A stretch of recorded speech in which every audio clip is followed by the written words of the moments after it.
20वीं सदी में टेक्नोलॉजी बहुत आगे बढ़ गई है। स्मार्टफोन से लेकर आर्टिफिशियल इंटेलिजेंस तक हमारी जिंदगी बहुत तेजी से बदल रही है।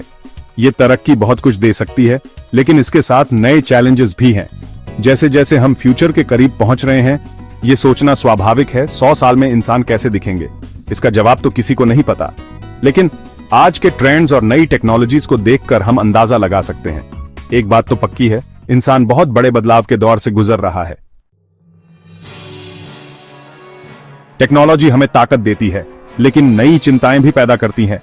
क्लाइमेट चेंज हमारे प्लैनेट के बैलेंस को बिगाड़ रहा है और सोशल और पॉलिटिकल उथल-पुथल हमारे समाज को चुनौती दे रही है। इस मुश्किल दौर में आज हम जो चॉइसेस करेंगे वही हमारा फ्यूचर तय करेंगे। क्या हम मिलकर एक अच्छा और सस्टेनेबल वर्ल्ड बनाएंगे, या फिर हम आपस में बंट जाएंगे और शॉर्ट साइटेडनेस दिखाएंगे। अगली सदी इंसानी इतिहास का एक इंपॉर्टेंट चैप्टर होगा। एक एक्साइटिंग पॉसिबिलिटी है इंसानों और मशीन्स का मिलन। जेनेटिक्स, प्रोस्थेटिक्स और नैनो टेक्नोलॉजी में तरक्की ऐसी एनहेंसमेंट्स ला सकती है जो बायोलॉजी और टेक्नोलॉजी के बीच की रेखा को धुंधला कर देंगी। जरा सोचो, प्रोस्थेटिक लिम्स जो नेचुरल अंगों से भी बेहतर हों, या जेनेटिक मॉडिफिकेशंस जो हमारी फिजिकल और मेंटल एबिलिटीज को बढ़ा दें। ये बॉडी और टेक्नोलॉजी का मेल साइंस फिक्शन लग सकता है, लेकिन इसकी शुरुआत हो चुकी है। Scientist artificial organs, brain computer interfaces और जीन एडिटिंग टेक्निक्स बना रहे हैं जो इंसान होने का मतलब ही बदल सकते हैं। ह्यूमन माइंड भी एक रेवोल्यूशन के कगार पर है। न्यूरोसाइंस और आर्टिफिशियल इंटेलिजेंस बहुत तेजी से आगे भी आच रहे हैं, कॉन्शियसनेस के रहस्यों को सुलझा रहे हैं और ऐसी मशीन्स बना रहे हैं जो सुपर ह्यूमन लेवल्स पर सीख और सॉल्व कर सकती हैं। फ्यूचर में हम आर्टिफिशियल इंटेलिजेंस से अपनी कॉग्निटिव एबिलिटीज, मेमोरी, क्रिएटिविटी और डिसीजन मेकिंग स्किल्स को बेहतर बना सकते हैं। इससे एक ऐसा वर्ल्ड बन सकता है जहां ह्यूमंस और एआई मिलकर कॉम्प्लेक्स प्रॉब्लम्स सॉल्व करेंगे, नई साइंटिफिक डिस्कवरीज करेंगे और आर्टिस्टिक काम करेंगे। सेक्शन 5, नैतिकता की सीमा, अनजान रास्तों पर चलना। इन एडवांसमेंट्स के साथ एथिकल क्वेश्चंस भी उठते हैं। जैसे जैसे हम नई टेक्नोलॉजीज को डेवलप करते हैं, हमें यह सोचना होगा कि उनका इंपैक्ट क्या होगा। क्या ये इनोवेशंस हमारे समाज को बेहतर बनाएंगे या नई समस्याएं खड़ी करेंगे? क्या हमें इंसानियत की मूल बातों से छेड़छाड़ करनी चाहिए? जब हम ह्यूमन जेनेटिक्स और ब्रेन एनहांसमेंट्स की बात करते हैं, तो हमें यह समझना होगा कि इसके लॉन्ग टर्म इफेक्ट्स क्या हो सकते हैं। क्या हम अपनी नैतिकता को बनाए रख पाएंगे? ज्यादा इंटेलिजेंस या फिजिकल एबिलिटीज वाले बीइंग्स बनाने के क्या रिजल्ट्स हो सकते हैं? क्या हम एक ऐसे समाज की ओर बढ़ रहे हैं जहां कुछ लोग सुपर ह्यूमंस बन जाएंगे और बाकी लोग पीछे छूट जाएंगे? ये सवाल हमें सोचने पर मजबूर करता है। और हम कैसे इंश्योर करेंगे कि ये टेक्नोलॉजी सबके भले के लिए इस्तेमाल हों, न कि अमीर और गरीब के बीच के गैप को बढ़ाने के लिए? हमें यह सुनिश्चित करना होगा कि टेक्नोलॉजी का फायदा सभी को मिले, न कि केवल कुछ प्रिविलेज्ड लोगों को। ये आसान सवाल नहीं है और इनके आसान जवाब नहीं है। हमें इन सवालों पर गहराई से विचार करना होगा और कलेक्टिव विजडम का सहारा लेना होगा। जैसे जैसे हम इस अनजान टेरिटरी में आगे बढ़ते हैं, हमें सावधानी से चलना होगा और हर कदम पर एथिकल कंसिडरेशंस को ध्यान में रखना होगा। यह एक डेलिकेट बैलेंस है जिसे हमें मेंटेन करना होगा और इन ट्रांसफॉर्मेटिव टेक्नोलॉजीज के रिस्क्स और रिवॉर्ड्स के बारे में खुलकर बात करनी होगी। हमें एक ऐसा फ्रेमवर्क डेवलप करना होगा जो इनोवेशन को इनकरेज करे, लेकिन साथ ही एथिकल बाउंड्रीज को भी रिस्पेक्ट करे। यह एक कंटिन्यूअस डायलॉग है और हमें हर समय सतर्क रहना होगा।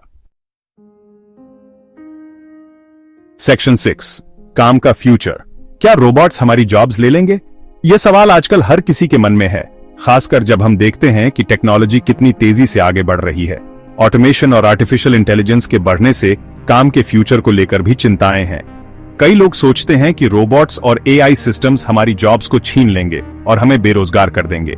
जैसे जैसे मशीन्स ज्यादा एडवांस्ड होती जा रही हैं, वे मैन्युफैक्चरिंग से लेकर ट्रांसपोर्टेशन और कस्टमर सर्विस तक कई इंडस्ट्रीज में इंसानों की जगह लेने का खतरा पैदा कर रही है। उदाहरण के लिए, ऑटोमेटेड मैन्युफैक्चरिंग लाइंस अब फैक्ट्रीज में आम हो गई हैं और ऑटोनोमस डिलीवरी व्हीकल्स सड़कों पर दिखाई देने लगे हैं। अगर हम तैयार नहीं हुए तो इससे वाइड स्प्रेड अनएम्प्लॉयमेंट और सोशल अनरेस्ट हो सकती है। कई एक्सपर्ट्स का मानना है कि अगर हम इस बदलाव के लिए तैयार नहीं हुए तो यह एक बड़ी समस्या बन सकती है। लेकिन ये टेक्नोलॉजिकल रेवोल्यूशन हमें काम के साथ अपने रिश्ते को रीथिंक करने का मौका भी देती है। यह हमें यह सोचने पर मजबूर करती है कि हम कैसे काम करते हैं और हम अपने काम को कैसे बेहतर बना सकते हैं। एजुकेशन, रिट्रेनिंग और सोशल सेफ्टी नेट्स को अपनाकर हम एक ऐसा फ्यूचर बना सकते हैं जहां टेक्नोलॉजी इंसानी लेबर को रिप्लेस करने के बजाय उसे कॉम्प्लीमेंट करे। हमें यह सुनिश्चित करना होगा कि हम नई स्किल सीखें और अपने आप को इस नए टेक्नोलॉजिकल लैंडस्केप के लिए तैयार करें। इसके साथ ही हमें सोशल सेफ्टी नेट्स को भी मजबूत करना होगा ताकि जो लोग इस बदलाव से प्रभावित हों उन्हें सपोर्ट मिल सके। सेक्शन 7, क्लाइमेट चेंज और इंसान। इन सब के ऊपर क्लाइमेट चेंज का खतरा मंडरा रहा है। Rising sea levels, extreme weather events और मैस एक्सटिंक्शंस हमारे प्लैनेट के बैलेंस और इंसानियत के फ्यूचर के लिए खतरा है। इस ग्लोबल क्राइसिस से निपटने के लिए कोऑपरेशन और इनोवेशन की जरूरत होगी। हमें क्लीन एनर्जी सोर्सेज की तरफ शिफ्ट करना होगा, सस्टेनेबल टेक्नोलॉजीज डेवलप करनी होंगी और अपने कंजम्पशन पैटर्न्स बदलने होंगे।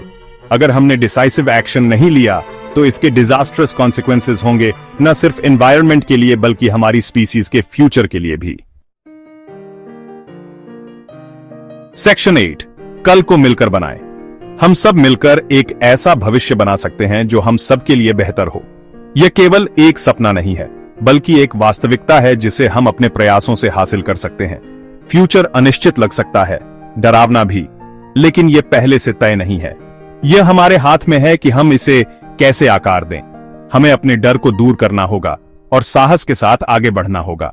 आज हम जो चॉइसेस करते हैं उनसे हम अपनी डेस्टिनी शेप कर सकते हैं। एथिकल इनोवेशन को अपनाकर, इंक्लूसिविटी को बढ़ावा देकर हम एक ऐसा समाज बना सकते हैं जो सभी के लिए समान अवसर प्रदान करता है।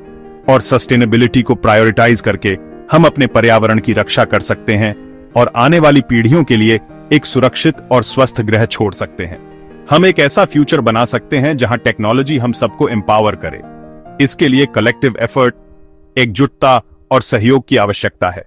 हमें एक दूसरे का समर्थन करना होगा और मिलकर काम करना होगा। एक बेटर टुमारो के लिए शेयर्ड विजन की जरूरत है। यह विजन केवल कुछ लोगों का नहीं हो सकता बल्कि यह हम सबका होना चाहिए। हमें अपने विचारों और संसाधनों को साझा करना होगा।